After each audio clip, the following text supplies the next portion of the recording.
Bonjour, shalom, shalom, bien-aimés dans le Seigneur. Bonjour Colette. Bonjour Flore. Ça va? Oui, ça va et toi? Ah, ça va, gloire à Dieu, ça va. Par la grâce de Dieu, ça va. Amen. Amen. Donc, on est encore de retour avec vous aujourd'hui.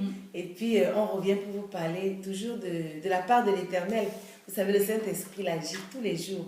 Il parle tantôt d'une façon, tantôt d'une autre. Et donc, on vous avait promis la dernière fois de venir vous parler aujourd'hui du casque du salut. Donc, avant le casque du salut, on a parlé déjà de d'autres armes dont vous êtes au courant, hein, si vous nous suivez régulièrement. Donc, on a déjà fait la ceinture de la vérité, la cuirasse de la justice. On a fait les chaussures de l'évangile que donne la paix, donc le zèle pour le Seigneur. On a fait déjà le bouclier de la foi. Et aujourd'hui, on vient parler du casque du salut. Parce que vous savez bien que le premier champ de bataille dans nos vies, c'est dans nos pensées. Dans nos pensées. Donc, il y a un champ de bataille dans nos pensées. Et donc, il faut connaître comment protéger les pensées, connaître comment protéger. Parce que dans nos têtes, il y a tout. Il y a de bonnes et de mauvaises choses. Donc, en tant qu'enfant de Dieu, on doit avoir le pouvoir, on doit avoir la possibilité de refuser, d'accepter, enfin, de faire le tri des pensées. Donc, c'est pour ça qu'on est venu aujourd'hui pour vous parler du casque du salut, qui est la protection de la pensée. Donc, je vais me tourner vers ma sœur Colette qui va sûrement nous dire ce qu'elle pense du casque du salut. Ma sœur Colette. Oui. Flore, quand on va au combat, les soldats, en Romain, quand ils partaient au combat, ils mettaient un casque. C'était pas pour rien qu'ils mettaient le casque. Ils mettaient le casque pour protéger quoi? Pour protéger la tête. Et qu'est-ce qu'il y a à protéger dans la tête? Fixons nos yeux sur Jésus. Amen. Si nous ne fixons pas nos yeux sur Jésus, l'ennemi, il va venir nous mettre des choses au niveau de la tête qui se situent dans nos pensées. C'est-à-dire qu'il va venir pourrir nos pensées. Dès le matin, dès le lever du jour, il commence à nous bombarder de pensées. Si dès le matin, on n'a pas loué Dieu, on ne s'est pas préparé à recevoir de Jésus, dès le matin, on va se faire bombarder. Parce que il rôde comme un lion rugissant, cherchant qui va dévorer. Et il commence dès le matin. C'est pour cela qu'on dit que Flore, dès qu'on se lève, le matin, c'est déjà mettre toute une protection, la protection par la divine, prière, on donne la proclamation de la parole de la parole, on met Dieu au devant de nous. Barrières, voilà, on met des barrières parce qu'on sait que l'ennemi va débarquer. Donc on met des barrières avec la parole de Dieu. Voilà. Donc déjà dès le matin on prépare et on décide.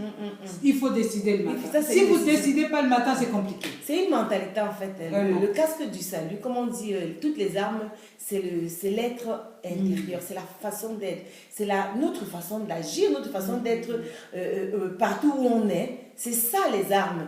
Donc, quand le Seigneur nous a demandé de nous revêtir des armes, ce n'était pas d'aller porter quelque chose sur la tête, d'aller porter des ceintures, c'est de changer notre façon d'être, de changer nos attitudes, de changer nos façons de penser. En fait, le casque est une protection. Exact. Donc, on protège les pensées, on protège nos pensées. Et ça empêche l'ennemi de venir nous perturber. Parce que dans la journée, imaginez-vous une journée, on a 24 heures.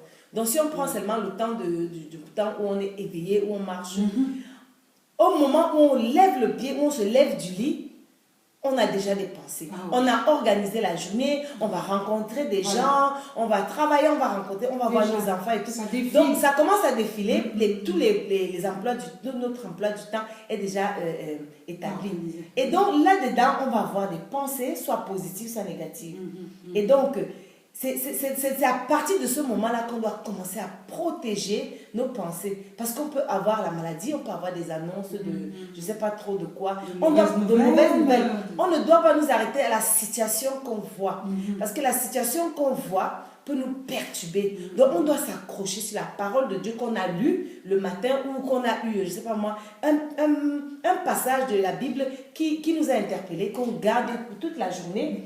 Et ce passage-là nous permet de garder les pensées fixées seulement vers Dieu. Malgré tout ce qu'on peut recevoir de l'extérieur, on garde les pensées fixées vers Dieu. Amen. Amen. Il y a un verset qui dit,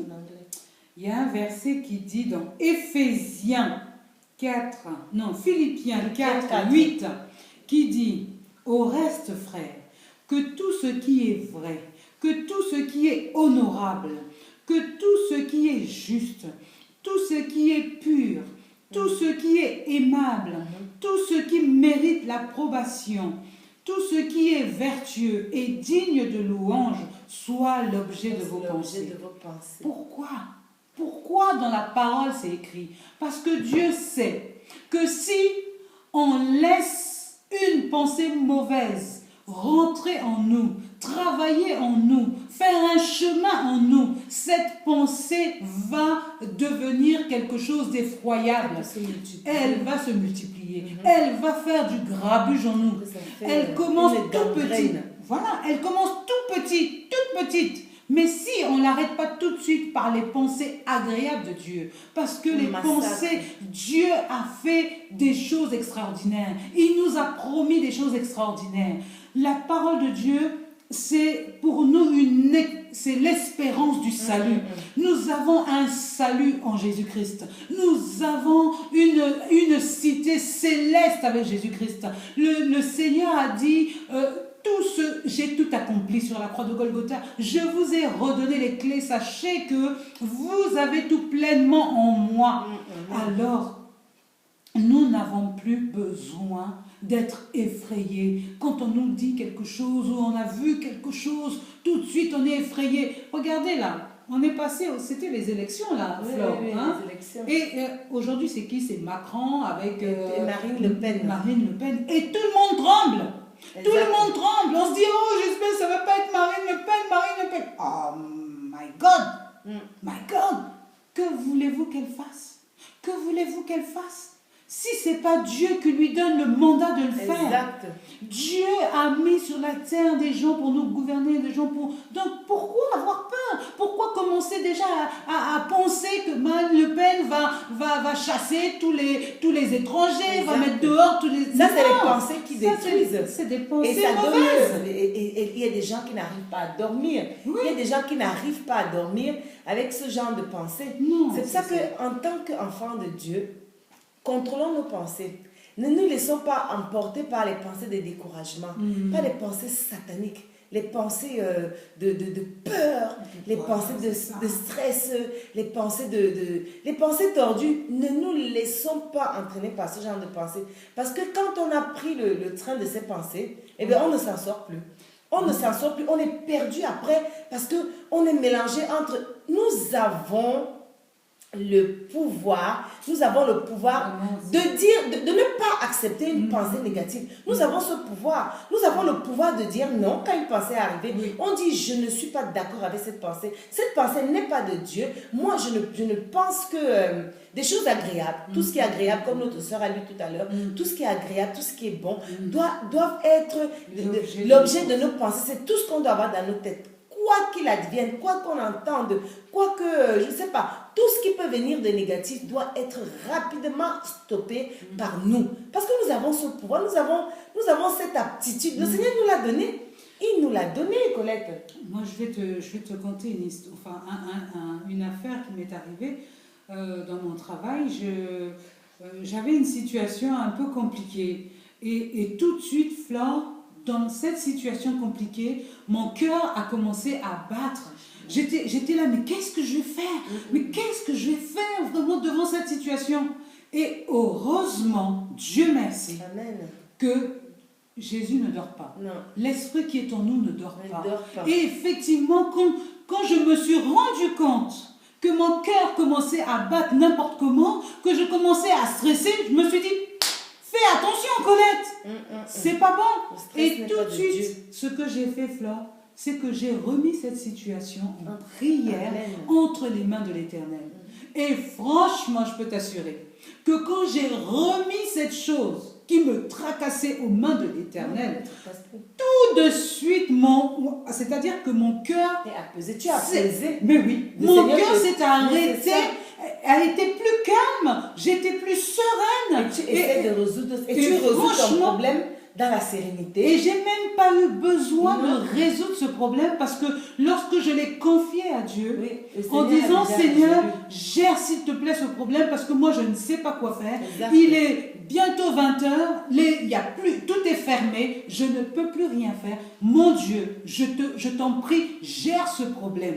Je peux vous assurer que je suis allée dormir, le problème a été géré et le matin quand je suis arrivée, j'ai vu la situation nickel. Donc c'est pour vous dire. Et tu t'es pas rendu compte que les meilleures solutions sont les solutions de Dieu. La seule solution d'ailleurs, parce que les solutions humaines, elles ne sont pas toujours complètes. Non. La solution Non. humaine n'est jamais, sauf si elle est inspirée de Dieu.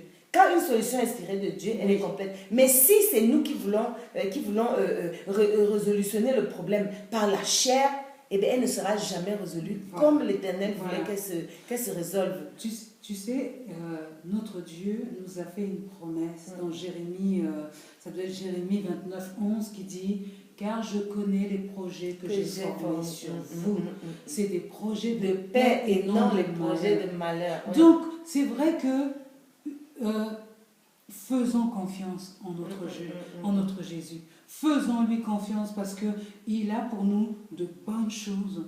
Donc c'est vrai qu'on peut courir dans tous les sens parce qu'on est inquiet, on est angoissé devant une situation.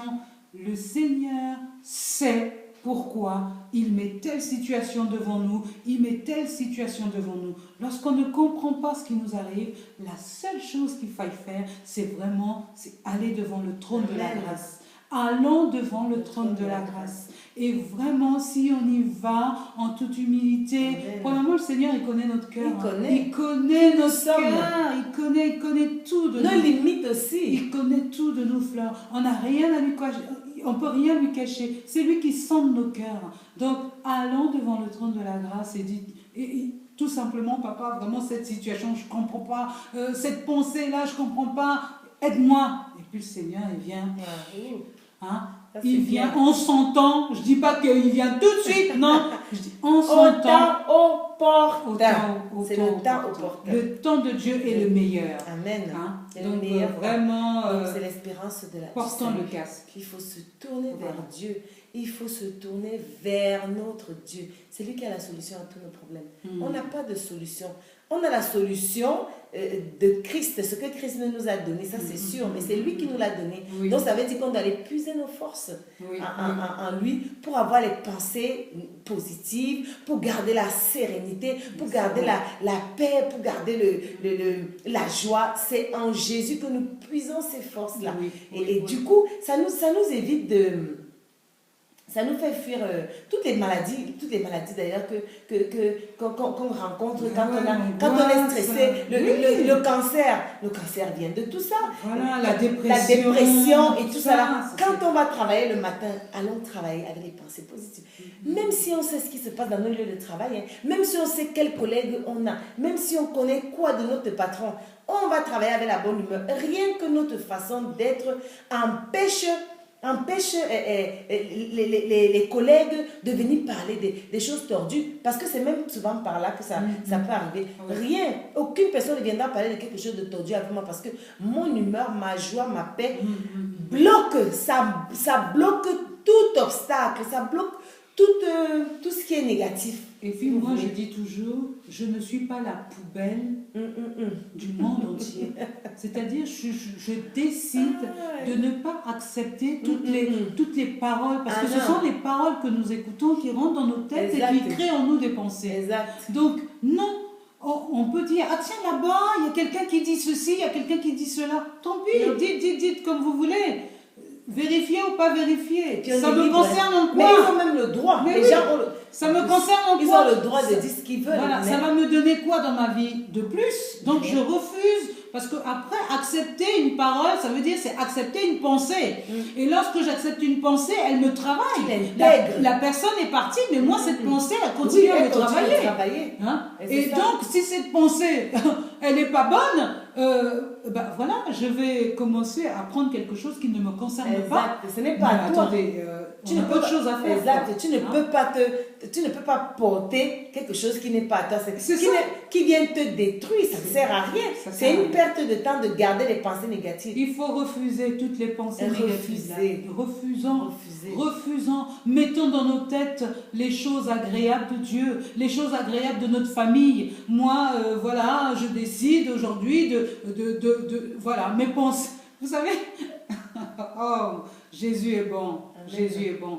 La louange, l'adoration est vraiment une... C'est là le Seigneur siège. Vraiment. La présence de Dieu. Oui. Il dit, je siège au milieu de la louange et l'adoration. Mais comment veux-tu que la pensée? Voilà. Quand on a des pensées là, on commence à louer l'Éternel par un chant.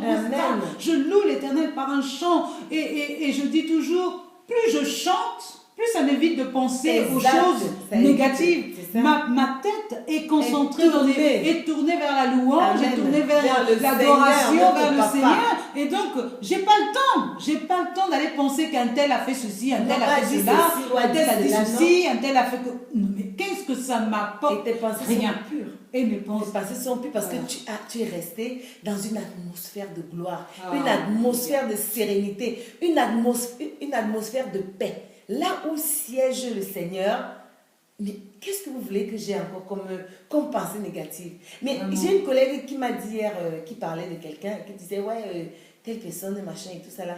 Et puis je me suis tournée, je ne sais pas ce que je lui ai dit, elle a dit, et toi Flore, il ne t'énerve pas? Après, je n'ai même pas eu le temps de répondre, elle a dit, laisse tomber, toi tu aimes tout le monde. J'ai dit, non, c'est pas que j'aime tout le monde. Je lui ai dit, mais déjà cette personne-là ne m'a rien fait. Ben oui, et je ne vois pas pourquoi je ne l'aimerais pas, parce que c'est un poids en fait. C'est comme si je mettais un poids dans ma vie, un supplémentaire que je vais porter. Non, je n'ai pas apporté la haine. Je n'ai pas apporté, quelque chose dans ma vie. C'est un fardeau lourd. Détester quelqu'un, la haine c'est un fardeau très lourd. Je dis non, moi je l'aime bien. Je ne vois pas de toutes les façons, même s'il m'avait fait quelque chose, je ne suis pas obligée de garder ce qu'il m'a fait. Voilà. C'est ce que le Seigneur nous demande. Quand on vous fait du mal, ne gardez pas dans vos cœurs ce qu'on vous a fait, parce que vous rajoutez un travail. Vous rajoutez un fardeau et un travail supplémentaire. Oui. Si quelqu'un vous a fait quelque chose et que ça vous a dérangé, si vous gardez ça en pensée, c'est pas bien. Or, si vous oubliez, vous remettez ça entre les mains. C'est le Seigneur qui gère. Seigneur, voilà, j'ai telle personne qui m'a fait ci, qui m'a fait ça, ça m'avait fait mal sur le coup, mais franchement, j'ai décidé de ne pas penser à ça, j'ai décidé de lui pardonner, et je me tourne vers toi, et la joie, la paix que le Seigneur va nous procurer, va nous faire oublier ça. Et du coup, c'est le Seigneur qui gère, c'est lui qui réglera le problème de la personne, parce qu'on a des comptes tous à rendre à Dieu. Chrétien ou pas chrétien, on aura tous des comptes à rendre à Dieu. Donc, soyez du bon côté, mes frères. Ayez, gardez le casque du salut, c'est important. C'est dire stop. Je refuse ça. Niet. Je ne ferai pas rentrer ça dans ma tête. Jamais. En plus, on a des têtes. Oh mon Dieu, nous avons des têtes tellement jolies. Oh Colette, nous sommes de belles femmes. Nous avons des têtes jolies. Mais qu'est-ce qu'on va faire? Qu'est-ce qu'on va aller se remplir des têtes, aller des pensées négatives, où on va ressembler au diable qui est laid comme tout. Ah non, nous on garde la beauté que le Seigneur nous a donnée, physiquement, mentalement, spirituellement, et c'est ce qu'on veut vous partager. Mes frères et mes sœurs, vraiment, nous sommes en combat. C'est un combat spirituel. Nous sommes en train d'apprendre ensemble. Qu'est-ce qui fait que nous soyons en guerre à l'intérieur de nos vies?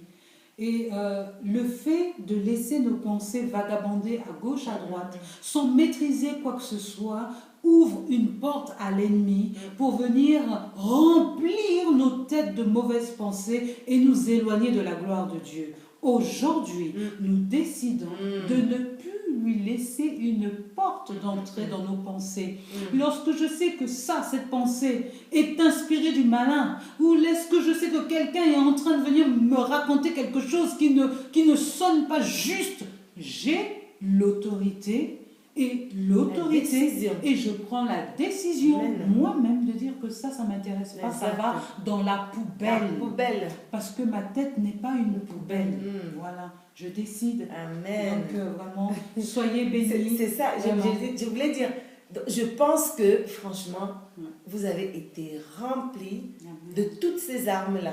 Parce que Oui. nous, on les a. Là, on vient de les porter encore une fois de plus. Plus on vous porte, parle, plus on les porte. porte. Ça nous Donc- donne la force encore davantage. Et donc, tous ensemble, revêtons-nous De l'armure. de toute l'armure, avec toutes les armes qu'on vous a déjà citées, la ceinture de vérité, la cuirasse de la justice, les chaussures de l'évangile de paix, le bouclier de la foi, le casque du salut.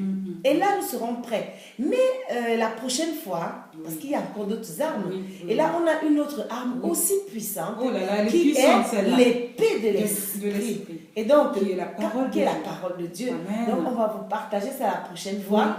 Oui, Et du coup, on va être fort, plus que vainqueur. Oui. Parce que là, le combat, c'est un combat avec Christ. Donc, nous sommes avec Christ pour le combat. Amen. Ça veut dire que nous avons déjà la victoire. C'est pour ça que nous nous appelons des victorieuses combattants en Christ. Et donc, nous avons la Amen. victoire et que notre combat sera une formalité. Nous serons juste en Christ. formalité. Christ a déjà tout accompli. Alléluia. Il a mis OK à tout. Ah. Donc c'est à nous Maintenant, maintenant prendre les de décisions. rentrer, Alléluia. de rentrer dans Amen. l'œuvre de l'Éternel parce Amen. qu'il a déjà tout fait. Amen, amen, amen. Hein? Soyez bénis. Soyez bénis. Hein? Au revoir, Colette. Au revoir, Flore. Amen.